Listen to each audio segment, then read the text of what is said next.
Jadi dulu awalnya saya belajar itu saya pingin ketika ibu saya atau bapak saya, orang tua saya meninggal, saya yang melakukan itu, bukan orang lain. Berawal dari keinginan untuk memandikan sendiri jenazah orang tuanya, Dede Agustina, ustazah di Masjid Indonesia Imam Center, Silver Spring, Maryland, belajar tata cara mengurus jenazah sesuai ajaran Islam. Kalau misalnya kayak di Aceh, ya di Aceh itu mayat perempuan itu dia atasannya itu pakai mukenanya.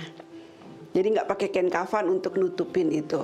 Nah, sementara kalau di Jakarta itu mereka harus ada namanya pakai tikar di bawahnya. Jadi harus ada dilipat lagi tikar. Pokoknya tikar itu jadi kebutuhan wajib gitu ya. Sementara di Amerika kan nggak ada, ya nggak ada tikar. Terus kemudian nggak ada juga yang namanya wangi-wangian kayak apa itu.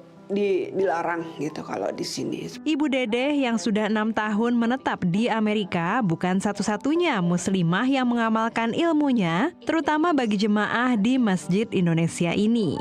Siti Hafsah, guru mengaji di Iqra Learning Center, juga mengajarkan tata cara pengurusan jenazah kepada para muslimah. Dengan adanya kita ikut memandikan itu, banyak hal yang bisa merubah kita untuk menambah iman.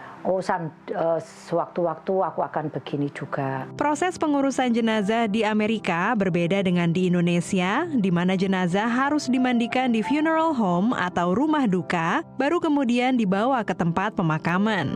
Fajril Asikin yang aktif di Masjid Imam adalah perintis kelompok pemandi jenazah di komunitas Muslim Indonesia. Itu udah peraturan karena kita kan menjaga kalau ada itu penyakit atau apa. Jadi standarnya memang nggak boleh dibawa ke rumah. Mesti duka, di funeral home. Funeral home. Karena funeral home itu kan mereka dapat laporan dari rumah sakit atau dari mana. Di Amerika, proses untuk sesegera mungkin memakamkan jenazah kadang tak selalu berjalan sesuai aturan agama. Kalau meninggalnya itu secara natural, ya, nah itu harus punya rekod. Punya rekod dia ini punya sakit apa, biasanya nggak sampai diotopsi. Namun kalau meninggal di rumah tanpa memiliki catatan kesehatan dari dokter, maka harus menghubungi polisi dan diotopsi dahulu untuk mengetahui penyebab kematiannya. Demikian juga dengan pemakaman yang harus mematuhi aturan pemerintah daerah setempat. Kalau di Indonesia kan mayat langsung masuk ke tanah. Kalau di sini ada kayak konkretnya, ada yang boxnya plastik, ada yang boxnya dari beton. Di dalam lubang kuburnya gitu. Dari funeral tuh pakai peti. Tapi sampai sana mereka tetap mayatnya dikeluarin.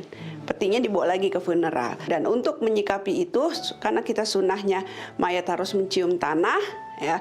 Makanya dikasihlah tanah beberapa untuk supaya kena wajah, jadi dia tetap mencium tanah. Proses pemakaman di Amerika juga tidak murah, antara 2.000 hingga 8.000 dolar atau sekitar 31 hingga 124 juta rupiah, sehingga disarankan untuk memiliki asuransi kematian dan will atau surat wasiat. Ya kita nulis will bahwa aku Islam, aku nanti minta dimakamkan secara Islam, dan semuanya ini harus ada pesan secara tertulis, namanya will di sini ya. Sebagai organisasi keagamaan bagi komunitas Muslim terutama Indonesia, Departemen Layanan Sosial Imam akan membantu jemaahnya yang meninggal dan keluarga yang ditinggalkan. Di Amerika ini yang menjadi satu catatan saya ya. Kita didik anak-anak kita untuk bisa sholat jenazah. Kita minta agar mereka menyolatkan kita. Karena itu kan sebagai salam perpisahan terakhir. Dari Silver Spring, Maryland, Nia Iman Santoso, VOA.